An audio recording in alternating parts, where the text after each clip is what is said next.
Hi friends, welcome back in my YouTube channel Arun academy. आप सभी लोगों का मेरे यूट्यूब चैनल अरुण अकेडमी में हार्दिक स्वागत है।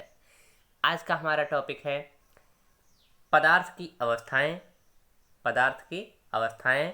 गुण एवं मिश्रण। ठीक है, तो इस वीडियो में हम देखने वाले हैं पदार्थ की कितनी अवस्थाएं होती हैं, उनके क्या गुण होते हैं और मिश्रण क्या होते हैं। ठीक है, तो चलिए देखते हैं। सबसे पहला पॉइंट है हमारा मैटर, अर्थात पदार्थ किसे कहते हैं या पदार्थ क्या होता है। ठीक है, तो पदार्थ के लिए हमको सबसे पहले दो चीज़ें याद होनी चाहिए कि उसमें वो क्या करता हो, स्थान घेरता हो, और उसमें क्या होता हो, भार होता हो। अर्थात ऐसी वस्तुएं जिनमें भार होता है और वो क्या करते हैं, स्थान घेरते हैं, उन्हें हम क्या कहते हैं, पदार्थ कहते हैं। ठीक है, चलिए देखते हैं लिखना क्या है हमको। तो पदार्थ वह है जो स्थान घेरता है, जिसमें भार होता है और जिसका ज्ञान हम अपनी इंद्रियों द्वारा कर सकते हैं, जैसे लकड़ी, लोहा, जल, दूध और वायु। ठीक है, तो ये हो गया हमारा पदार्थ। ठीक है, अब पदार्थ के बारे में थोड़ा और जानकारी लेते हैं कि पदार्थ जो होता है वो अनेक छोटे छोटे कणों से मिलकर बना होता है या बने होते हैं, जिन्हें हम अपनी आँखों से नहीं देख सकते हैं। परमाणु तथा अणु, इन्हें पदार्थ के निर्माण की मौलिक इकाई भी कहते हैं। तो यहाँ से हमारा एक पॉइंट बनता है कि पदार्थ के निर्माण की मौलिक इकाई किसको कहा जाता है। तो क्या हो जाएगा आंसर, हमारा आंसर हो जाएगा हमारा परमाणु या अणु को। ठीक है, चलिए देखते हैं परमाणु क्या होता है। तो परमाणु क्या होते हैं। परमाणु पदार्थ का वह सूक्ष्म कण होता है जो स्वतंत्र अवस्था में नहीं रह सकता, किंतु रासायनिक अपक्रिया में भाग लेता है। ठीक है, तो ये हो गई हमारी डेफिनेशन परमाणु की। अब हम आगे देखेंगे कि अणु क्या होते हैं। ठीक है, अणु क्या होते हैं। तो अणु क्या होते हैं, चलिए देखते हैं इसके बारे में। तो अणु क्या होते हैं। अणु पदार्थ का वह सूक्ष्म कण होता है जो स्वतंत्र अवस्था में रह सकता है, परंतु रासायनिक अपक्रिया में भाग नहीं लेता है। ठीक है, अर्थात अगर यहाँ पर हम अंतर पूछ लें कि अणु और परमाणु में क्या अंतर होता है। ठीक है, तो अणु और परमाणु में हम अंतर कह सकते हैं कि जो परमाणु होता है वह स्वतंत्र अवस्था में नहीं रहता है, लेकिन जो अणु होता है वह स्वतंत्र अवस्था में रह सकता है। ठीक है, दूसरा अंतर क्या हो जाएगा, दूसरा अंतर ये हो जाएगा कि जो परमाणु होते हैं वो रासायनिक अपक्रिया में भाग लेते हैं, लेकिन जो अणु होते हैं वो रासायनिक अपक्रिया में भाग नहीं लेते हैं। ठीक है, दूसरी डेफिनेशन हम देखेंगे अणु की कि दूसरी डेफिनेशन क्या हो सकती है। तो दूसरी डेफिनेशन हम इस प्रकार से भी कह सकते हैं कि दो या दो से अधिक परमाणु सहयोग करके परमाणुओं का समूह बनाते हैं, जिन्हें अणु कहते हैं। अर्थात जो अणु होते हैं वो परमाणुओं से मिलकर बने होते हैं। ठीक है, चलिए अब हम देखते हैं पदार्थ की अवस्थाएं। पदार्थ की कितनी अवस्थाएं होती हैं। तो पदार्थ की मुख्यतः तीन अवस्थाएं होती हैं, पहली ठोस, द्रव और गैस। ठीक है, तो ये हो गई हमारी पदार्थ की अवस्थाएं। अब हम देखेंगे कि सबसे पहली अवस्था कौन सी है। पहली अवस्था है ठोस अवस्था। ठोस अवस्था में क्या हम देखेंगे कि ठोस अवस्था क्या होती है, चलिए देखते हैं। अगर यहाँ से हम डेफिनेशन देख लेते हैं तो अंतर हम आसानी पूर्वक लिख सकते हैं। ठीक है, तो ठोस क्या होती है, चलिए देखते हैं। ठोस पदार्थों की आकृति एवं आयतन दोनों निश्चित होते हैं, क्योंकि ठोस के अणु जो है वो अंतरा आणविक बल के द्वारा एक दूसरे से प्रबलता से बंधे होते हैं। ठीक है, जिसके कारण ठोस के अणु एक दूसरे के पास, या कह लीजिए एक दूसरे के बहुत पास पास होते हैं। ठोस के अणुओं के मध्य अंतरा आणविक स्थान बिल्कुल भी नहीं होता है। अर्थात जो ठोस होते पदार्थ होते हैं उनके मध्य जो अणु होते हैं उनमें स्पेस, जगह या खाली स्थान नहीं पाया जाता है। ठीक है, जिसके कारण ये कैसे होते हैं, ठोस होते हैं। दूसरा पॉइंट क्या है, पदार्थ की दूसरी अवस्था क्या है, द्रव। ठीक है, द्रव क्या होती है, चलिए देखते हैं।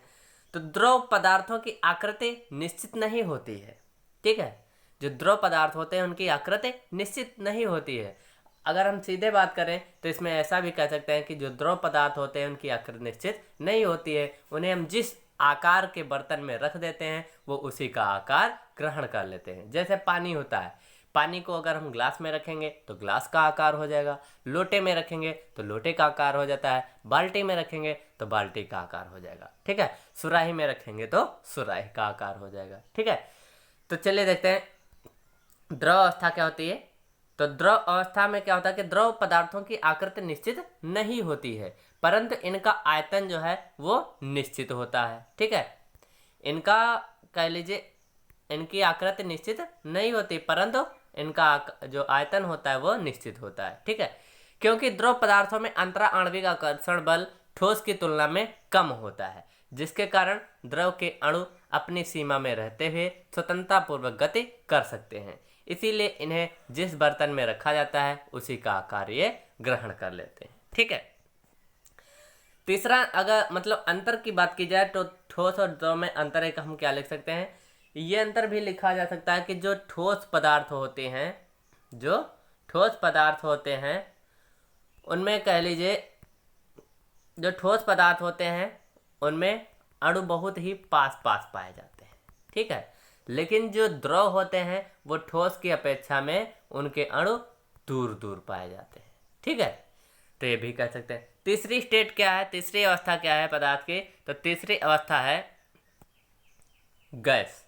गैस अवस्था क्या होती है, तो गैसीय पदार्थों का ना तो आकृति और ना ही आयतन निश्चित होता है, अर्थात इनका जो आकार होता है या आकृति जो होती है और आयतन होता है ये दोनों अनिश्चित होता है।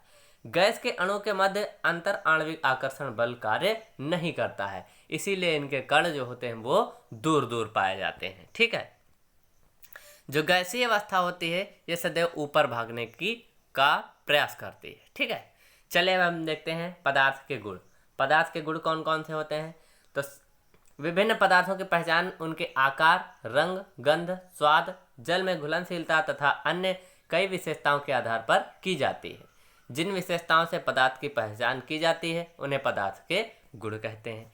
चलिए देखते हैं पहला पदार्थ का गुण क्या है। तो पहला पदार्थ का गुण है कि मुलायम एवं कठोर पदार्थ, ठीक है। तो मुलायम एवं कठोर पदार्थ क्या होते हैं, जो पदार्थ दब जाते हैं वह मुलायम पदार्थ तथा जो आसानी से नहीं दबते हैं उन्हें हम कठोर पदार्थ कहते हैं, ठीक है। जैसे रबड़ की गेंद क्या होती है, दब जाती है। स्पंज आदि मुलायम पदार्थ है, तथा जो लोहा है, कांच है, लकड़ी है, ये कैसे हैं, कठोर पदार्थ होते हैं, ठीक है। चले नेक्स्ट अगले पॉइंट की हम बात करते हैं। तो अगला पॉइंट है हमारा रंगहीन एवं गंधहीन पदार्थ। इसमें सबसे पहला पॉइंट है हमारा पारदर्शी अपारदर्शी तथा पारभासी पदार्थ, ठीक है। अब यहाँ पर हम देखते हैं कि पारदर्शी क्या होती हैं, अपारदर्शी क्या होती हैं तथा पारभासी क्या होती हैं। तो अगर हम सिंपल में बात करें तो पारदर्शी ऐसी वस्तुएं होती हैं जिनके आर पार प्रकाश चला जाता है, ठीक है।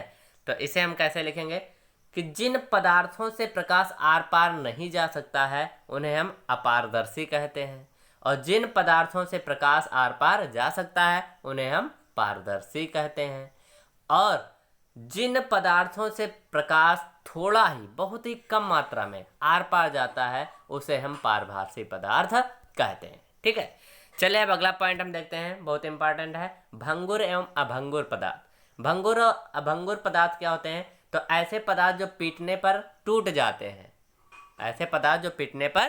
जाते हैं उन्हें हम भंगुर पदार्थ कहते हैं। और जैसे खड़ा नमक है, कांच है, इन्हें हम जैसे पीटते हैं वैसे ही क्या हो जाते हैं, टूट जाते हैं, ठीक है। दूसरा पॉइंट है अभंगुर पदार्थ। तो जो पदार्थ पीटने पर नहीं टूटते हैं उन्हें हम अभंगुर पदार्थ कहते हैं, जैसे लोहा है, स्टील है इत्यादि, ठीक है। लोहे को हम जब पीटते हैं तो वो क्या होता है, फैल जाता है। नेक्स्ट और लास्ट पॉइंट है हमारा घुलनशील एवं अघुलनशील पदार्थ। नाम से स्पष्ट है, घुलनशील मतलब जो घुल जाते हैं, अघुलनशील मतलब जो घुलते नहीं है, ठीक है। जैसे क्या कहेंगे हम, तो इसमें लिखेंगे कि वह पदार्थ जो जल में घुल जाते हैं घुलनशील पदार्थ कहलाते हैं, जैसे चीनी है, नमक है, ठीक है। ये कैसे पदार्थ होते हैं, घुलनशील होते हैं।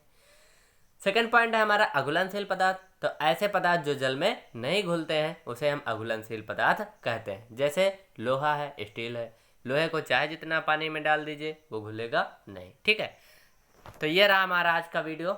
अगर आपको वीडियो अच्छा लगा हो तो please like, share, comment and subscribe to our YouTube channel Arun academy. Thanks for watching me.